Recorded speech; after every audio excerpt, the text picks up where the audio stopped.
Chers frères et sœurs, chers bénis de Yah, toutes les fois que la volonté de notre Père soit sanctifiée, que son règne vienne, je vous en prie de vous lever.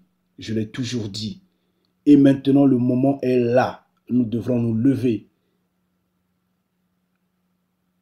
Contre toute attente, la RDC ne va pas connaître ce que le peuple attend. La satisfaction du peuple, non, pas du tout. Il n'y aura que la déception, les grincements de dents, il n'y aura que des angoisses. Parce que l'Occident ne pourra jamais accepter que le Congo soit libre. Sinon, ce sera fini pour l'Occident. L'Occident ne pourra jamais accepter. Et la liberté, ça s'arrache. Nous n'allons pas nous lever pour nous battre. Bien sûr, parce que nous n'avons pas d'armes. Je l'ai toujours dit, si nous avons les armes à 1 million, eux, ils en auront pour 1 milliard. Nous n'avons pas le pouvoir. C'est eux qui ont le pouvoir. La preuve, ils nous gardent sous la domination. Nous n'avons pas l'argent. C'est eux qui ont des banques. C'est eux qui ont l'argent. Le peu que nous avions dans nos poches, si nous les rassemblons, nous aurions peut-être 1 milliard. Eux, ils auront 100 milliards.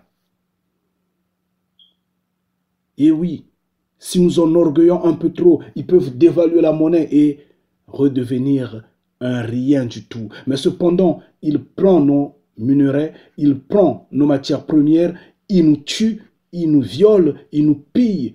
Oui, parce qu'ils ont autour d'eux des nègres de maison qu'ils exploitent. Mais tout ça doit prendre fin.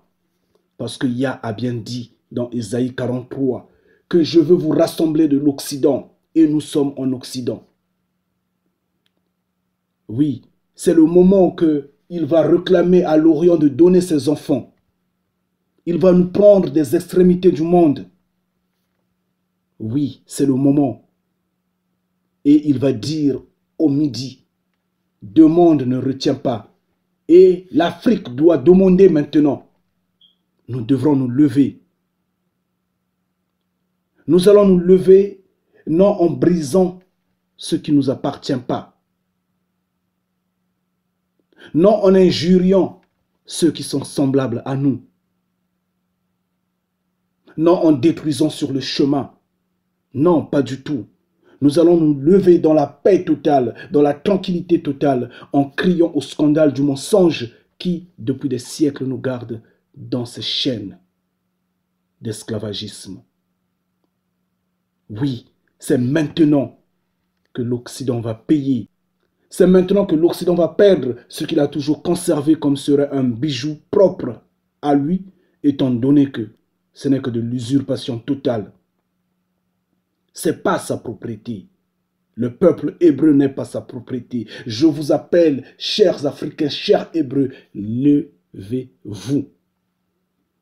Levez-vous, s'il vous plaît. Et pour ce fait, le 22 février, je vous en prie, le 22 février, nous allons marcher à Bruxelles. Nous allons marcher à Bruxelles. Nous allons entonner la voix pour que le monde sache que c'est nous, les Hébreux. Nous allons réclamer la liberté de l'Afrique, la liberté de l'homme noir, la liberté du peuple hébreu. Nous allons réclamer cette liberté. Ils vont dire que ça, ici c'est l'Union européenne, ici c'est pas l'Afrique. Nous n'avons aucun problème dessus. Oui, nous connaissons ce qui se passe dans les sous-bassements. Et nous allons crier au scandale de ce qui se passe dans les sous-bassements. Notre problème, qu'ils reconnaissent que nous sommes le peuple hébreu, qu'ils rétablissent la vérité, qu'ils nous redonnent notre terre d'Israël, qui est bien basée en Afrique. En reconnaissant toutes ces vérités, tout va redevenir normal parce qu'il y aura un bouleversement total. Ce qui se passe pour Hébreux, et pourtant ne le sont pas, ceux qui nous maltraitent, ceux qui nous sous-estiment, vont nous regarder comme si nous étions des étoiles. Oui, nous allons briller en ce jour-là. Et certains vont dire, qu'est-ce qu'il raconte cet homme? Il est fou, c'est rien ça.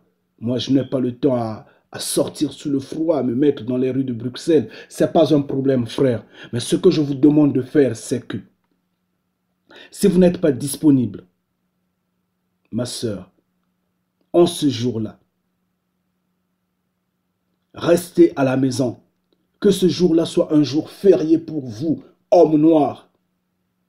Que ce jour-là soit un jour totalement vacant. Restez à la maison, priez la libération, louez le Créateur vivant, bénissez les cieux.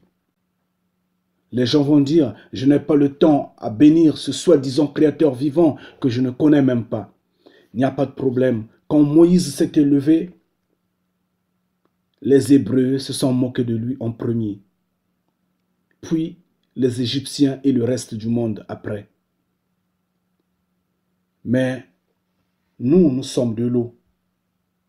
Nous sommes de l'eau. Et les indécis et tous ceux qui boudent, tous ceux qui ne croient pas, sont des poissons. Ils vont suivre le courant de l'eau. Donc, ils vont suivre ce que nous allons faire. Ils vont suivre partout où nous allons partir. En ce jour-là, nous allons nous rendre à Bruxelles.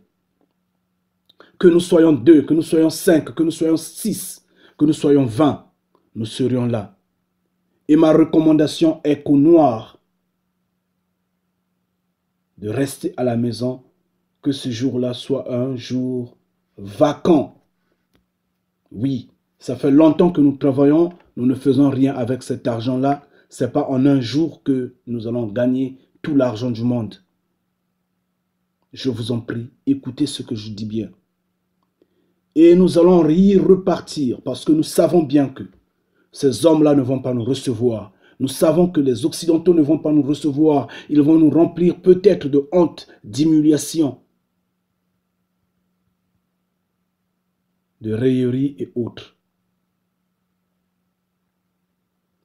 Des ricanements et autres. Oui, nous allons repartir chez nous, peut-être dessus, mais ce n'est pas une déception.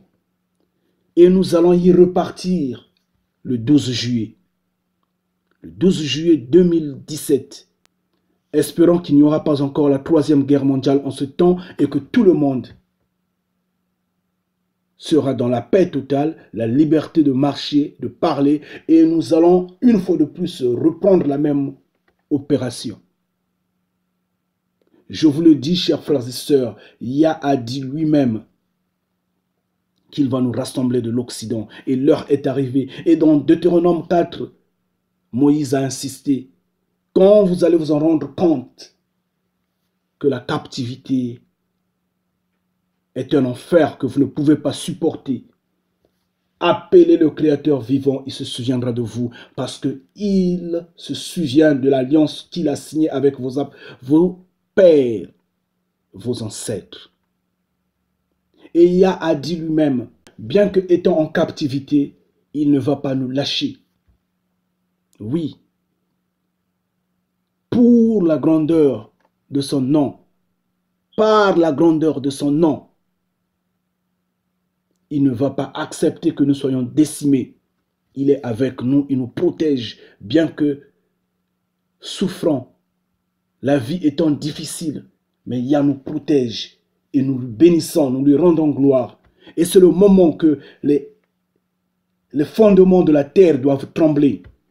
Nous devrons reconnaître en nous Moïse, Josué. En nous, oui, nous allons sortir de captivité. Et je vous appelle, levez-vous. Mais dans le reste, Yah va faire. Chers frères et sœurs, chers bénis de Yah, il est simple et clair le message. Le 22 février 2017, sur le chemin de Bruxelles, et que Yah soit béni, Yah soit glorifié. Ngeta.